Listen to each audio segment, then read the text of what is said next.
Good morning, students. 10th Standard Social Science from Geography Unit 4.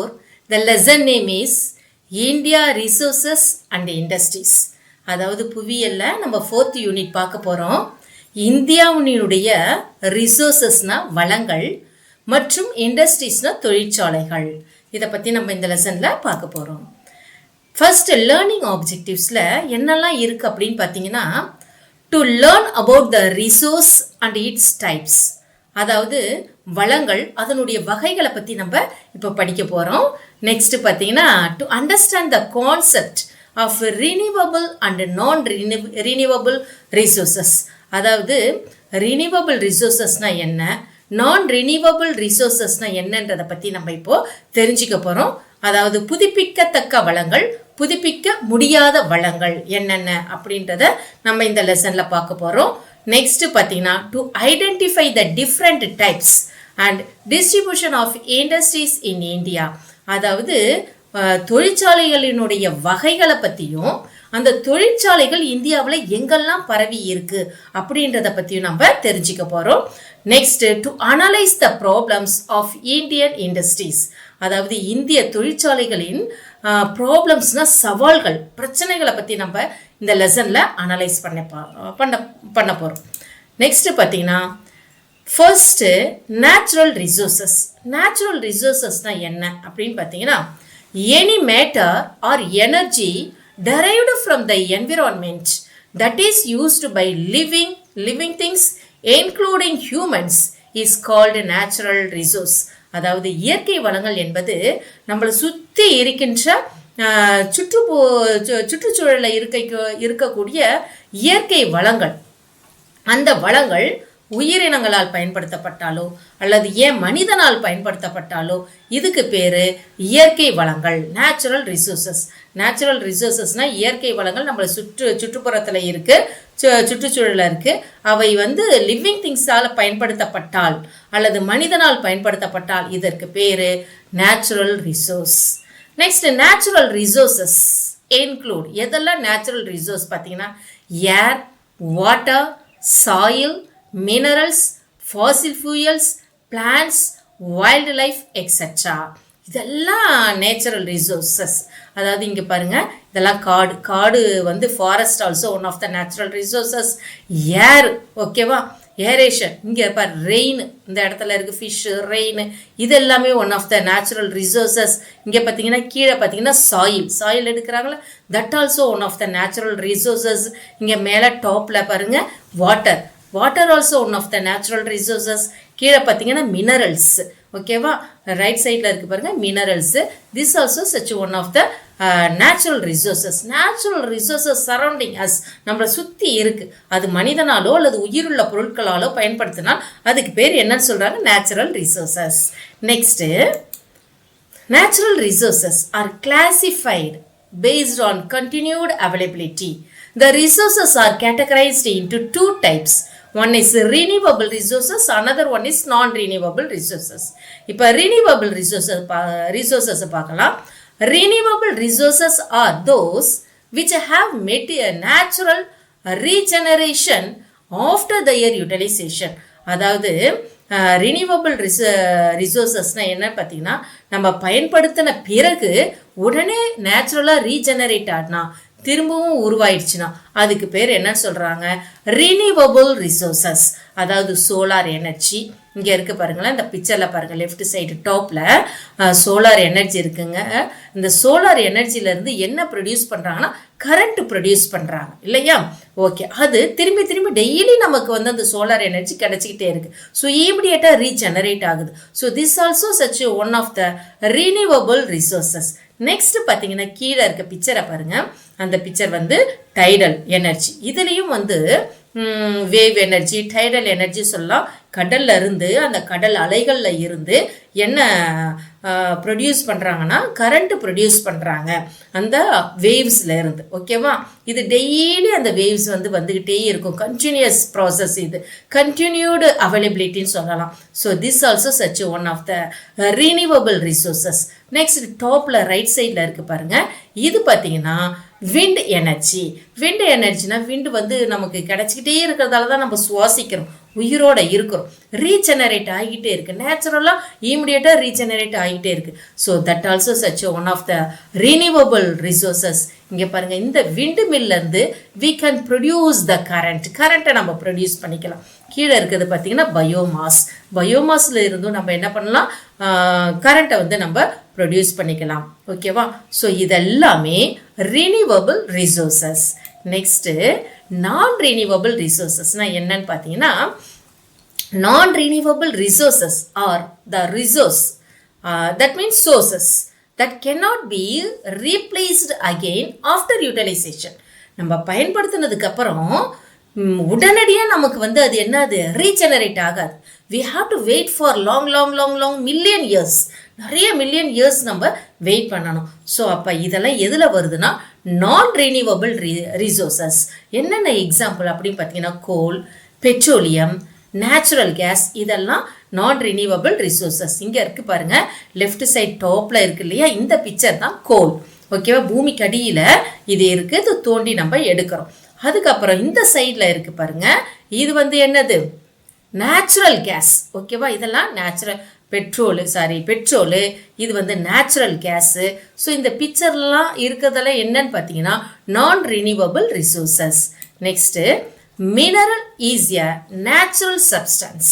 அதாவது மினரல்ஸ்னால் என்னன்னா அது இயற்கையாக கிடைக்கக்கூடிய ஒரு பொருள். மினரல்ஸ்னால் தாதுக்கள். ஓகேவா? அது நேச்சுரலாக கிடைக்கக்கூடிய ஒரு பொருள். Of organic or inorganic origin with definite chemical and physical property. அது வேதியியல், இயற்பியல் கலந்த ஒரு பண்பு அப்படின்றத சொல்கிறாங்க. நெக்ஸ்ட் பார்த்தீங்கன்னா, the process of extracting mineral from the earth is known as mining. அதாவது நம்ம பூமியிலிருந்து அந்த மினரல்ஸை தோண்டி எடுக்கிறோம் இல்லையா, அதுக்கு பேர் என்னன்னா mining. The mines near the earth surface, that means earth crust are known as open pit mines. அதாவது அந்த மைன்ஸு பூமிக்கு மேலேயே கொஞ்சம் அடியில் மட்டும் இருந்து அதை தோண்டி எடுத்தால் அதுக்கு பேர் open pit mines. While deep mines are known as shaft mines. அதாவது இன்னும் அடியில் போய் தோண்டி எடுக்கிறோம் இல்லையா மினரல்ஸ், அதுக்கு பேர் shaft mines. Next the types of minerals on the basis of chemical and physical properties. மினரல்ஸில் என்ன இருக்குது அப்படின்னு பார்த்தீங்கன்னா இயற்பியல், வேதியியல் பண்புகள் இருக்குன்னு நம்ம படிச்சிருக்கோம். Minerals R broadly grouped under 2 categories. 2 வகையாக பிரிக்கிறாங்க. தே ஆர் மெட்டாலிக் அண்ட் நான் மெட்டாலிக் மினரல்ஸ். ஒன்று மெட்டாலிக் மினரல்ஸ், இன்னொன்று நான் மெட்டாலிக் மினரல்ஸ். இதில் ஃபஸ்ட்டு பார்த்தீங்கன்னா மெட்டாலிக் மினரல்ஸ் இதில் என்னெல்லாம் இருக்குன்னு பார்த்தீங்கன்னா R the minerals which contain one or more metallic elements in them. இதில் ஒன்றுக்கு மேலே என்ன இருக்குன்னா மெட்டாலிக் மினரல்ஸ், புரியுத, எலமெண்ட்ஸ், அந்த தாதுக்கள் இருக்குது அப்படி சொல்கிறாங்க. இந்த மினரல்ஸில் நிறைய மெட்டாலிக் தாதுக்கள் இருக்குது. Metallic minerals occur in rare naturally formed concentrations known as mineral deposits. இதை எல்லா இடத்துலையும் நம்ம பார்க்க முடியாது, எங்கேயாவது தான் நம்ம இதை பார்க்க முடியும். ஸோ மினரல்ஸ்லாம் டெபாசிட் ஆகிருக்கு இல்லையா, அந்த இடத்துல தான் இதெல்லாம் நம்ம இந்த மெட்டாலிக் மினரல்ஸை பார்க்க முடியும். These deposits consist of a variety of valuable metals such as iron, manganese, copper, bauxite, nickel, zinc, lead, gold etcetera. So இதெல்லாம் பார்த்தீங்கன்னா மெட்டாலிக் மினரல்ஸ். இங்கே பாருங்கள், iron element facts, manganese, next zinc, இந்த சைடு பார்த்தீங்கன்னா copper, next bauxite, nickel, இதெல்லாம் இருக்குது. இதெல்லாம் பார்த்தீங்கன்னா இது நிக்கல், இது பூமிக்கு அடியில், அதனுடைய ப்ராடக்ட் தான் இது. ஓகேவா? Next copper is the first metal that prehistoric man has started using for many purposes. அதாவது அந்த காலத்தில் பார்த்தீங்கன்னா ப்ரீ ஹிஸ்டோரிக்னா வரலாற்றுக்கு முந்தைய காலத்தில் மனிதன் முதல்ல பயன்படுத்தின மெட்டல் எதுன்னு பார்த்தீங்கன்னா காப்பர் தான். அதில் முக்கியமாக பார்த்தீங்கன்னா copper has been commonly used for making cooking utensils and other objects of common utility. It is extensively used in vast variety of electrical machineries, wires and cables. இது இந்த காப்பர் பார்த்தீங்கன்னா, காப்பர்ன்ற metal முக்கியமாக எது செய்யறதுக்கு பயன்படுத்துகிறாங்கன்னா, அந்த நம்ம கிச்சனில் வந்து நிறைய இந்த யூஸ் பண்ணுவோம் இல்லையா, பாத்திரம் பண்டங்கள்லாம் யூஸ் பண்ணுவோம் இல்லையா, அந்த மாதிரி பாத்திரங்களுக்கு பயன்படுத்துகிறாங்க. எதுன்னு பார்த்தீங்கன்னா காப்பர்ன்ற மெட்டல். அதுதான் ஃபஸ்ட்டு கண்டுபிடிச்சா மனிதன். நெக்ஸ்ட்டு பார்த்தீங்கன்னா இதில் முக்கியமாக வந்து எலக்ட்ரிக்கல் ஒயர்ஸ், இந்த நம்ம ஒயர்லாம் வீட்டில் கரண்ட் கொடுத்துருப்பாங்களா, அது ஒயர் உள்ளார பார்த்தீங்கன்னா இந்த காப்பர் கம்பி இருக்கும். நெக்ஸ்ட்டு பார்த்தீங்கன்னா வீட்டில் ஃபியூஸ் வெயிட்ஸ்ன்னு வச்சுக்கோங்க, அது உள்ளார அந்த ஃபியூஸ் போகிற அந்த கம்பி பார்த்தீங்கன்னா ஃபுல்லாக வந்து இந்த காப்பர் இதில் தான் இருக்கும், கம்பியில் தான் இருக்கும். நெக்ஸ்ட் இந்த கேபிள்லாம் கொடுப்பாங்க பாருங்கள், அது உள்ளாரெலாம் பார்த்தீங்கன்னா இந்த காப்பர் கம்பி இருக்கும். ஸோ இதுக்கெல்லாமே எலக்ட்ரிக்கலுக்கெல்லாம் இதை வந்து அதிகமாக இந்த காப்பர் மெட்டலை வந்து பயன்படுத்துகிறாங்க. அதிகமாக எந்த ஸ்டேட்டில் இந்த காப்பர் ஓர் வந்து கிடைக்குது அப்படின்னு பார்த்தீங்கன்னா ராஜஸ்தானில் 53.81%. இங்கே பாருங்கள் கீழே இருக்க அந்த மேப்பில், இங்கே இருக்க மேப்பில் தான் எவ்வளோ பர்சன்டேஜ் இருக்குது அப்படின்னு பார்த்தீங்கன்னா 53.81% இருக்குது அப்படின்றத சொல்கிறாங்க. ஸோ இங்கே இந்த மேப்பில் பாருங்கள் ராஜஸ்தான் எங்கே இருக்குன்ட்டு. நெக்ஸ்ட்டு ஜார்க்கண்ட், அடுத்தது லீடிங்கில் எது இருக்குதுன்னு பார்த்தீங்கன்னா ஜார்க்கண்ட் தான் லீடிங்கில் இருக்கக்கூடியது அப்படின்றாங்க. நெக்ஸ்ட்டு பார்த்தீங்கன்னா பாக்சைட் வித் அலுமினியம். இங்கே இருக்க இந்த பிக்சரில் எது இருக்குன்னா முக்கியமாக பார்த்தீங்கன்னா இந்த பிக்சரை பாருங்கள், இதில் வந்து பாக்சைட் வித் அலுமினியம் கலந்து இருக்குது.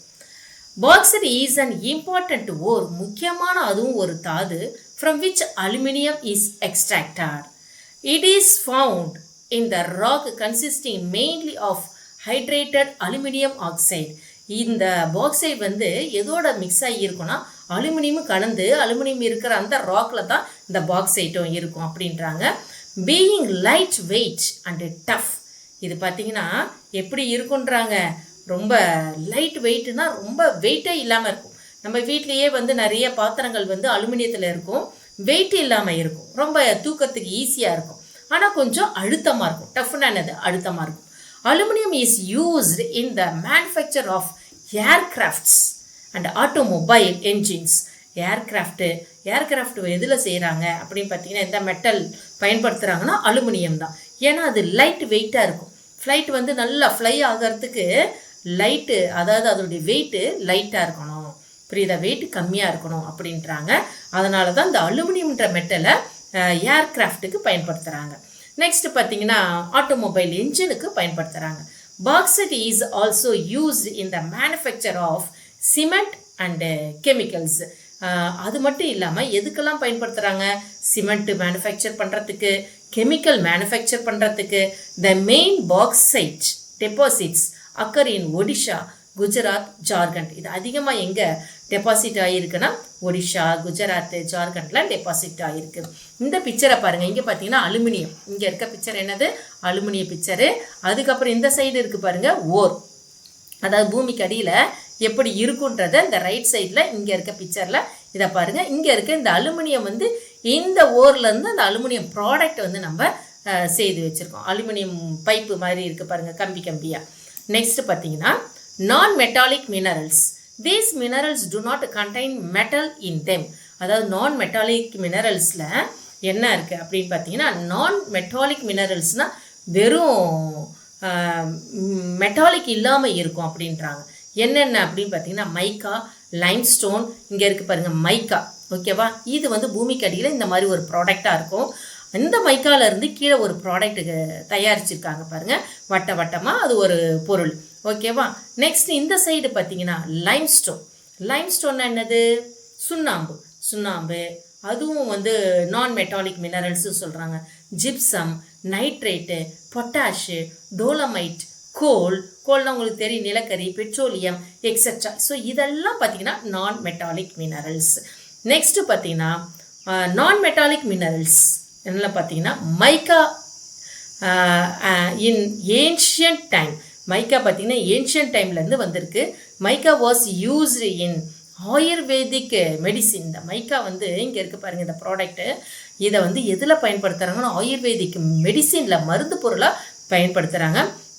மைக்கா became very popular with the development of electrical இண்டஸ்ட்ரியில் இது ரொம்ப மைக்கா வந்து ரொம்ப பாப்புலராக அதிகமாக பயன்படுத்துகிறாங்க. Since it is non conductor of electricity. இது வந்து என்னது அந்த எலக்ட்ரிசிட்டியை வந்து கண்டக்ட் பண்ணாது, அதனால தான் இதை பயன்படுத்துகிறாங்க. அதான் ஷாக் அடிக்காமல் இருக்கும். It is exclusively used in electrical goods. It is also used in making of lubricants, medicines, paints and varnishes. அதாவது மெடிசன்ஸ்க்கு பயன்படுத்துகிறாங்க, பெயிண்ட்டுக்கு, வார்னிஷுக்கு, இதெல்லாமே இந்த மைக்காவை பயன்படுத்துகிறாங்க. நெக்ஸ்ட் பார்த்தீங்கன்னா லைம்ஸ்டோன். லைம்ஸ்டோன்னா சுண்ணாம்பு. Is associated with rock composed of either calcium carbonate or the double carbonate of calcium and manganese or mixture of both. அதாவது என்ன சொல்கிறாங்கன்னா, இந்த லைம்ஸ்டோன் எதுக்கெல்லாம் பயன்படுத்துகிறாங்க, அதில் என்னெல்லாம் கலந்துருக்கு, கால்சியம் கார்பனேட் இருக்குது, அதுக்கப்புறம் வேறு மேங்கனீஸ், இதெல்லாம் மிக்சர் ஆகியிருக்கும் அப்படின்றாங்க. Limestone also contains small quantities of silica.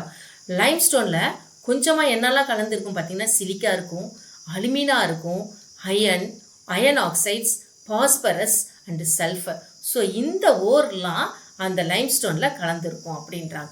limestone is used in the industries of chemicals for soda ash.